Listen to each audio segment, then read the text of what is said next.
This is great. I'm a victim. That's what I am. From now on, Al Bundy is going to live with a little bit of dignity.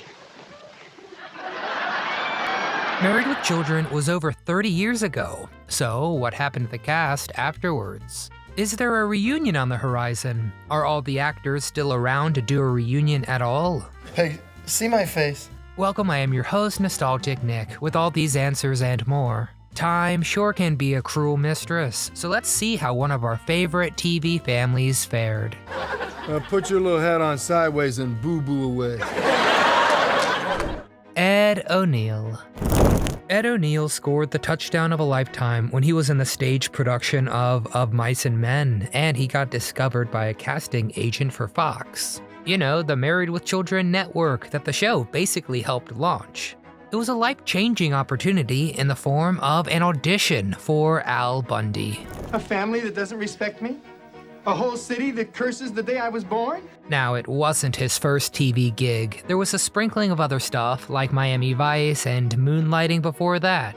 But it was his very first lead role gig. And Married with Children was also Fox's very first primetime show. So yeah, a lot of huge firsts, and a lot riding on this show for a lot of people. No pressure, Bundys, no pressure. There were so many ways we might never have seen Ed on the small screen, and wow, was the alternative way more bruising. Ed was nearly a Pittsburgh Steeler. Unfortunately, he was cut and didn't make the team. That's rough, I know, but relatable. I didn't make football tryouts either, but it was pee-wee and it turned out baseball was more my thing. Well, when that door closed, another door opened for Ed, and in that doorway stood a guy named Jimmy, who offered ONeal a job with the mob. He made a real sweet offer too, but when Jimmy dropped ONeal off, his dad was out on the front porch and knew something was up. Ed's dad sat him down and had a serious chat. His dad knew exactly how to shut down any thought that Ed was about to take this deal, and he asked Ed if he thought he'd be okay with doing jail time. Because if he did take this job, that was definitely a possibility. You know, it's the mob. And so, ONeal decided to leave the gun and take the cannoli and just say no to the mob. Alright, good choice. Acting it is. Good job, Dad. And even this big rise to the top still almost never came to be for Ed, because the original lineup was supposed to have Sam Kinison be Al Bundy, with Roseanne Barr as Peggy. I wonder how differently a lot of things would have played out if that happened, but they definitely made the right choice with Ed. Because, well, America learned to laugh along with his antics for a whopping 259 episodes. Let's face it, he was America's crude dad. He was the new Archie Bunker. Now, Pittsburgh Steelers who? Ed ONeal was huge. He even hosted SNL with Harry Connick Jr. And we also saw Al Bundy pop up in other IP, like the Earth Day Special and Top of the Heap. A shoe salesman's work is never done, I guess. How may I serve you? Do you have this in an 8AA? Well, let me check. And through it all, ONeal based his performance on a few of his uncles, and someone he just vaguely referred to as a crude high school pal. Hey, that's fair. I don't think I'd like the world to know that I was Ed's inspiration for Al Bundy. And so, what was Al Bundy to Ed? It was actually kinda tricky. See, way after the film Flight of the Intruder was done filming, they had to recast Ed's role entirely. Why? Well, the test audience couldn't stop laughing every time his character strolled on screen.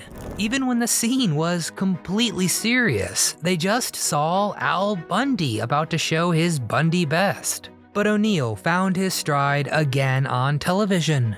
For a while, it was a lot of small parts or guest appearances as himself, like when he appeared on In Living Color, which of course was a pretty big deal during its heyday. But Ed wouldn't get another main role in anything until Modern Family. I'm going old school on this sales weasel, and I'm gonna break him in half. As the cranky but hilarious Pritchett patriarch Jay. 250 incredible episodes. Look at that, practically another Married with Children. It just took a bit of time. There's a bunch of debates online about how similar Al and Jay are, or are they different? Both can be pretty old-fashioned with their views, get very willful, all that fun stuff. They're definitely at different income levels, so that's a huge difference. I think Al's whole concept of, I guess the closest word would be failure or dissatisfaction. It's a big part of Al Bundy, while Jay successfully built a closet empire that could fit every last pair of shoes that Al Bundy failed to sell. But even when they both miss the mark plenty of times, put their foot in their mouth, or make a mistake, they've both given us reason to believe that they do in fact love their families. And that's why we watched both shows, Married with Children and Modern Family. Honestly, it's because of you, Ed ONeal. Thank you. And Ed's also quite the family man from what I hear. I do love them, if only they were home. All right, Al, can it? He married a woman named Catherine in the 1980s, and they are still together today. Hey, cheers to that, Ed. They've got 2 children. Hey, but they're both daughters. Okay. One's named Sophia, and the other one is, oh my goodness, it's Claire. Just like how Jay has a daughter named Claire. And hey, I looked, I can't find anything that says that was deliberate, but it still gives me a chuckle. I'm gonna guess it probably wasn't deliberate, because it looks like his daughters aren't as keen on the spotlight as Ed. At least Claire isn't. It was a pretty big deal this April when Claire joined Ed for a red carpet event. But Ed ONeal had a total dad moment when he talked about kissing the actor Sophia has a huge crush on, Dylan O'Brien. Yeah, not to worry, Pops. It's not mortally embarrassing that you're talking about crushes and kissing those crushes. Not at all, Dad. Not at all. Okay, as a father, I do have to say, a little embarrassment is part of the job. So what's Ed doing today? Well, ever since 2020, it's been a bit quieter. And yeah, I do think we could all relate to that. But just this year, he's popped up again. And on TV, of course. In a great miniseries called Clipped, and also in an episode of Finding Your Roots, learning all about his hidden family history. I've always wanted to get into genealogy. Maybe this is a sign that I should go for it. The family tree is the most personal story we can tell the kids after all. Well, as for whether we might see ONeal in any Modern Family follow-up, he doesn't want anything to be forced, and yeah, I think we can all agree with that. If there's anything new for Modern Family or Married with Children, please just don't ruin what we had. But in Modern Family's case, his TV wife, the beautiful Sofia Vergara, apparently keeps telling him to make sure he doesn't die, because she really wants to do more Modern Family with him and the rest of the gang. Ed ONeal has turned 78 years old in spring, and he seems to be doing really well. It makes it bittersweet to say that the same can't be said for the entire cast. Turns out Ed ONeal is way better to his TV kid when she needs him most compared to Al Bundy, and man, she really does need him now. Katie Seagal. She's got sky-high heels and sky-high demands. Her throne is a couch, and any money in the vicinity can and will be spent till there's nothing left. Oh, but honey, before you take him down, could you ask him for a few pointers? Now, Peggy Bundy was the queen of colorful style, but did you know that's actually all courtesy of Katie Seagal's comedic genius? From the get-go, Seagal strolled into the audition with some ideas in mind, deciding that Peggy would dress like a cocktail waitress. This worked out to everyone's favor, because a lot of stuff was gonna have to come from the crew when Married with Children first started out. Wow, you must have had a wild life. Remember, this was a fledgling primetime deal for Fox, and the budget, well, let's just say it was abysmal. Like, remember when Buck the dog went on a shopping spree to rival Peg on Black Friday? The bigger items from that entire escapade had to get brought in from the cast. The show couldn't even buy the stuff as props. And even Peggy's dramatic hair choice, that was Seagal. She didn't get a wig of her own until season 3. Hindsight really makes it unbelievable that such a hit show wouldn't get all the resources it could possibly need. But man, I really do appreciate how we all got to witness something really big unfold despite the odds. Weirdest underdog story ever, but we'll take it and we'll watch it rerun after rerun. Even Katie thought this show defied all odds. Looking back, she admitted, quote, "I remember reading the script and thinking, this is hysterically funny, but no one will watch it because it's just too outside the box. We'll get canceled immediately. It was on a network nobody had heard of. But she was perfectly happy that it did last, of course, because she had a blast with the cast, especially Ed O'Neill. The two just hit it off so well. I mean, the stuff that Al and Peggy couldn't even dream of. Their chemistry was way smoother than the way the show handled a pretty big plotline. Do you remember when Peggy was apparently pregnant, or so we thought? Well, that's because Katie herself was pregnant with a daughter back when she was married to her second husband. Well, times were different in the world of sitcoms compared to when we had to hide the dreaded belly bump. So the writers decided to write it into the show, but terribly this backfired in the absolute worst way imaginable. Katie Seagal needed an emergency C-section and her poor baby was stillborn. She was gonna name her Rudy. The showrunners had a choice to make. They decided to write off Peggy's pregnancy as a big elaborate dream sequence. I mean, that may seem ridiculous after something so traumatic, but apparently it was to protect Katie from more hurt. The pain of the pregnancy she had but lost being represented in whatever baby they gave the Bundys. I mean, yeah, I could see that being the case. And we want to know, what do you think? Did they make the right call with this plotline?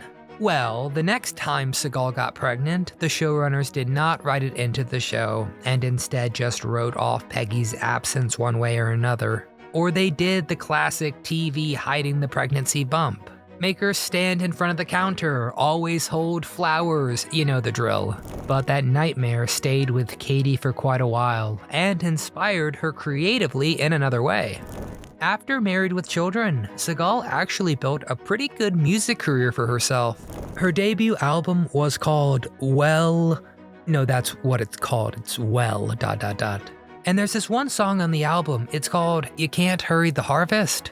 Well, I mean, just listen to the lyrics. There's Seagal mourning for baby Rudy. Please let me never go. Now, she didn't trade acting for music, she kept on acting too, with some credits like Smart House, and she used her incredible voice in cartoons like Recess, School's Out, and every episode of Futurama. You did my hair the way you wanted it. Oh yeah, and Pitch Perfect fans know her from Pitch Perfect too. But this famous TV mom continued to reign supreme fittingly on TV. In addition to Futurama, she was also on Rugrats, but she appeared in that 70s show, When Angels Come to Town, Lost, CSI, The Simpsons, and Big Bang Theory. Oh gosh, I just needed to catch my breath. This list is a doozy. Okay, Dirty Dancing, Shameless, The Connors, and Dead to Me. But by age 70, her next biggest gig, I think after Married with Children, has gotta be Sons of Anarchy,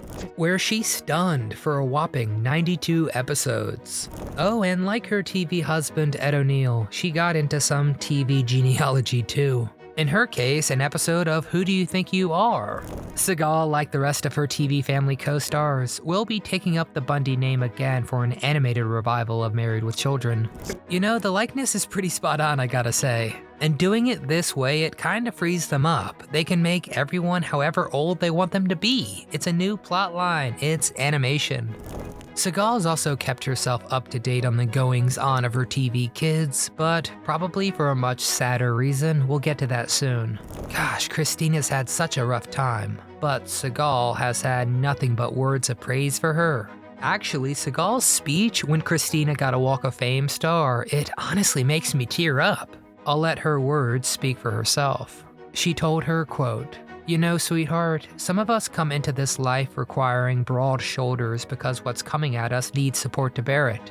Broad enough to hold what shows up. I've seen you, the high highs, the love, and enormous success, coupled with extreme challenges. And that, my friends, brings us to Christina Applegate. Dads, we've been training our whole lives for this. Time to ready up every intimidation technique we've mastered over the years to scare away some nasty boys." Well, that's what happened anytime a guy came home with Kelly Bundy, of course played by the incredible Christina Applegate. Though originally Kelly was played by Tina Caspary in the pilot, I mean that episode was never aired, so does it really count? And by the time the series got a rollin', Applegate was here to stay, and part of the reason it was so popular. Now, Christina came from a pretty talented background. Her old man was a staff producer at Dot Records, and her mother knew how to act and had a voice that made the songbirds jealous. But things got pretty rough pretty quickly when her parents split up not long after Christina was born. But then, in walked Al Bundy. No, seriously, this is actually a really good thing. See, Christina's got this podcast called Messy with a capital M and S, MS, you get it? And in the podcast, she has talked about Married with Children, and especially about how great a father figure Ed O'Neill was. There's really no other words for it. She said, quote, "I don't even know how to explain this person. He raised me, so if you don't like anything about me, it's his fault. If you do like anything about me, also his fault." She further said, quote, "Years and years of my life spent with this man, and he's an incredible actor. He's an incredible human being." Once again, the father-daughter relationship of dreams Al and Kelly couldn't even imagine. But hey, I'm sure Al means kinda well when he's scaring off suitors. They're all pigs, Kelly. You deserve better. Even though she came from a broken home, Applegate rose so far above. She harnessed the talents that she got from her parents and really built herself an amazing career. What is Hargan her? That's hamburger. She didn't hit that dreaded brick wall after Married with Children, but instead, she got huge gigs. I'm talking Anchorman, The Sweetest Thing, a guest appearance on Friends that won her a Primetime Emmy. Toss in a Golden Globe and Emmy nomination for Samantha Who. No, I'm not asking, that's the title. And wait, I missed a Tony and Golden Globe nomination. The thing is, Christina loves her work, and she loves doing good work and putting her everything into it. Trust me, you're gonna hear proof positive in a few. You see, Christina's had some really rough health battles. In 2008, she was diagnosed with breast cancer. When she was diagnosed, she was so strong, she was completely upfront about how scared she was. But she also decided, okay, time to get to work to do whatever she could about this. In her words, quote, "I was just shaking, and then also immediately I had to go into take care of business mode." And well, Christina did all the recommended treatments, and I am happy to report she is cancer-free. But then came round 2, a multiple sclerosis diagnosis, MS, hence the Messy podcast. She announced it in August of 2021, and this one has taken such a huge toll on her. It's hard to live, so of course it's even more difficult to work. But, and here's what I was talking about earlier, she was dead set on finishing filming for Dead to Me, the show she was working on. Not just working on, she played Jen Hardling and also executive produced the project. And it's dead to me that Applegate got a Primetime Emmy nomination for Outstanding Lead Actress in a Comedy Series. I'll say, too, that show's incredible if you haven't watched it. But in a display of humility I think everybody needs to take notes from, Christina will be the first one to tell you that no, the show's success comes from her fellow showrunner Liz Feldman, as well as series lead Linda Cardellini, both of whom she is so thankful for all their support helping her see this project through. So, if you ever watch the series, you can do that knowing all that Christina's going through, and the great support she's getting from her friends and coworkers, but most importantly, how humble she is about this huge triumph. I personally think knowing stuff like this adds such a vital layer to watching things. Really goes to show how life still goes on even when we're trying to live out our dreams. But that doesn't make it impossible to win. No, I'm just kidding. I'm just kidding. In fact, Christina just had a big win 2 years ago when she got a Walk of Fame star. We heard Katie Seagal's absolute tearjerker of a speech, which I'm calling payback for Christina's speech to her TV mom when Seagal got her own Hollywood star. I want to say 10-ish years ago.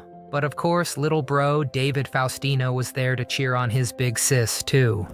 Applegate also let her fans know on social media that MS can make stuff like wearing shoes really painful, so she did the big ceremony while barefoot. And of course, the big moment was as emotional as can be. I dare anyone to watch this with a dry eye.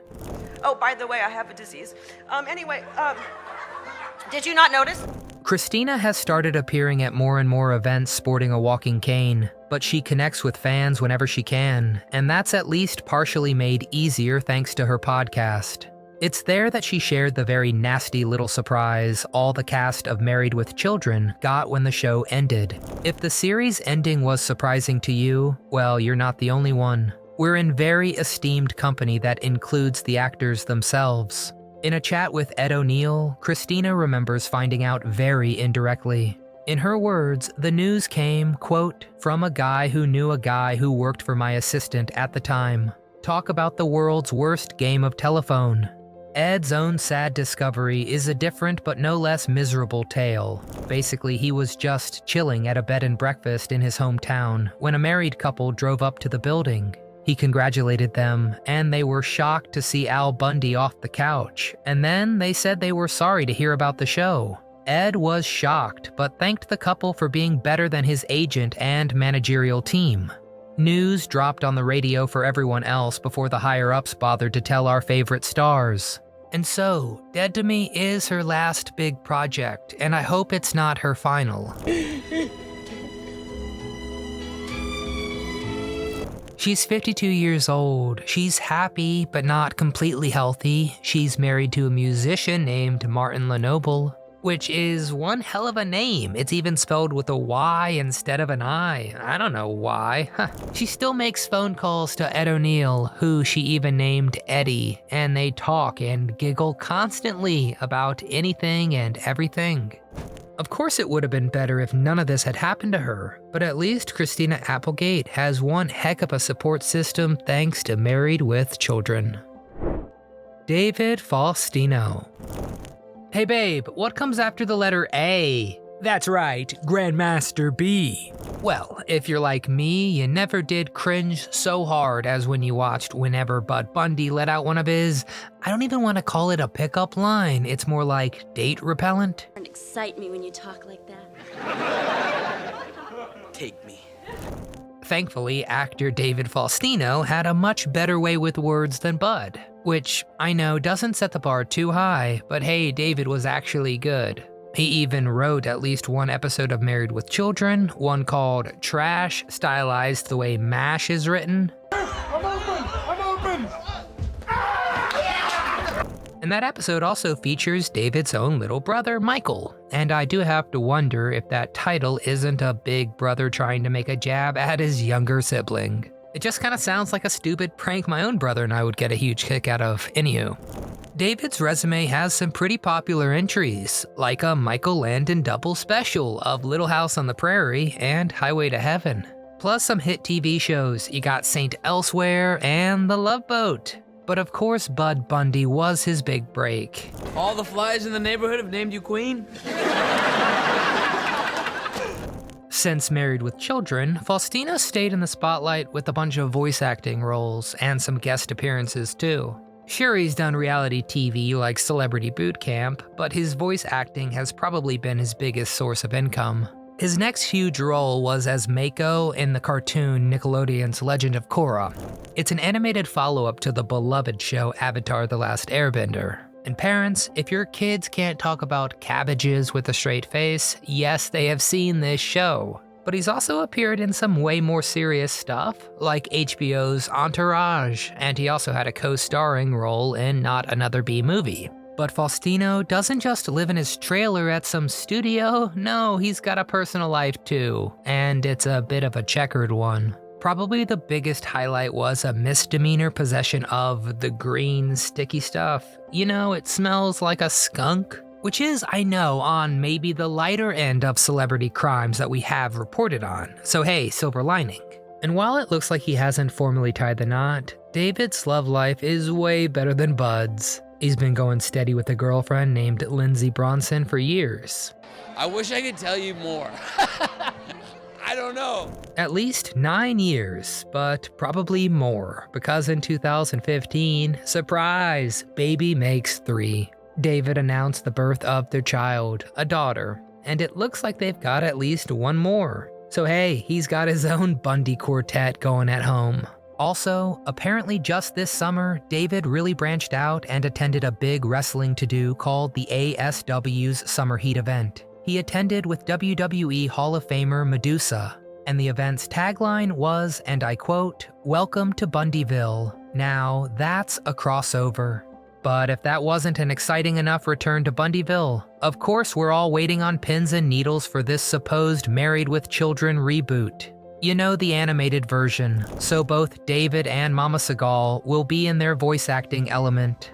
The cartoon will have the Bundys getting to know their new neighbors, dealing with HOA red tape, and apparently trading in the couch in favor of a pool. Now that's a pretty good upgrade. Think it's something you're gonna check out? We've got a ways to go, so let's find out how the rest of the cast is faring and if we can expect them in the reboot.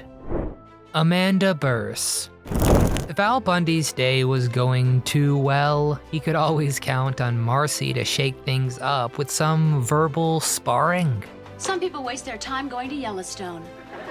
Whether she was dishing out comebacks or passionately defending her revolutionary ideals, Marcy always had something to say, usually to Al's displeasure and our amusement. But Amanda Burse's talents did not stop at being Al's favorite target. She's been busy making waves behind the camera too. After Married with Children, Amanda completely shifted gears into directing. She took charge of episodes for hit TV shows like Dharma and Greg, Reba, and Mad TV, where we can also see David Faustino's name pop up. Hey, aside from acting and directing, she has become a trailblazer as one of the first openly gay actresses in the early 90s TV landscape, which inspired a lot of people in that community to be themselves. Currently, she's married to Carrie Schenken, and they have one child together, a daughter named Zoe. Today, Amanda's 66, and we most recently saw her in a 2022 film, a gay rom-com called Bros. She played Anne. So far, it looks like just the primary Bundys are returning for that reboot, but what about her TV husband? Ted McGinley. Jefferson Darcy, the absolute perfect textbook example of getting told if you put all that energy into actually doing something good and productive, it would be great. Look, I can't do it. It's my anniversary. You know, like all the times my sister and I tried to cut corners making it look like we did the chores so we could go outside and play. If we put all the effort that we used to fake it into actually doing it, we'd have a pretty clean kitchen and yard. Yep, Jefferson's exactly like a bunch of grade schoolers. Okay, that's a bit of an exaggeration, but not by much. But the actor Ted McGinley did not share his character's slacker work ethic. Even before we met him on Married with Children, Ted popped up in so many shows: The Love Boat, Happy Days, Fantasy Island, plus Dynasty and Perfect Strangers. As far as after, boy, we have some standouts too. I mean, he was in The West Wing, The John Larroquette Show, Revenge of the Nerds, yeah. Plus a bunch of voice work like Justice League and Family Guy. The dude just works his butt off. He was in Mad Men, Castle, Keeping Up with the Joneses, and more. But I do think his next best recurring role was No Good Nick, where he does not play a guy named Nick. His character is called Sam, and it's been on since 2019. Most recently, he scored a lead role in the show The Baxters as John Baxter. His film career slowed, with his latest movie being 2018's God's Not Dead, A Light in Darkness, which didn't get great reception, so it's good to see his TV career is still going strong. I saw what happened, I ran right over. Nice bike. In Ted's personal life, the verbose McGinley is 66 years old and a proud papa of 2 kids, both sons named Bo and Quinn, who he shares with his actress wife Gigi Rice. Compared to the rest of the cast, Ted hasn't kept in touch with his former co-stars quite as much, and it's something he regrets to this day. In fact, in terms of mistakes, Ted's flat out called it, quote, "one of my largest faults in life. Hey Ted, it's okay, there's a reboot in the works. Get in on that and let's get the conversation going again. This is your perfect chance." Jury's still out on if he'd be game for it though. Ted has lately used his platform to call out Hollywood being reckless with not keeping things family-friendly. Basically, he's glad for stations like Great American Family, cause you know you can just leave those channels on and whatever plays is totally fine for viewers of all ages. You know, kinda like when Mayberry ruled all airwaves. Life was swell there, and it looks like life is swell for Ted too, which is definitely a relief after the rough ending this great show had. Married with Children was a fantastic show brought to us from a fantastic cast. Look, Marcy, this is all harmless fun. And so, who was your favorite character on Married with Children? Whose career have you followed since? Are you a fan of Modern Family or more Christina's Dead to Me? Did you expect Married with Children to end so suddenly? Where were you when you found out it was ending? Please get down in the comments section and tell us all your memories of Married with Children. One of the most valuable parts of enjoying these treks down memory lane is the spirit of human connections. You know, that memory that gets us all going, oh, yeah, I remember that. And so, if you enjoyed this video, please consider giving it a thumbs up. And make sure you're subscribed so you don't get left behind. Join our community of nostalgia. I'm Nostalgic Nick, and from my entire team here at Do You Remember, I simply want to say thanks for being here and have a wonderful day.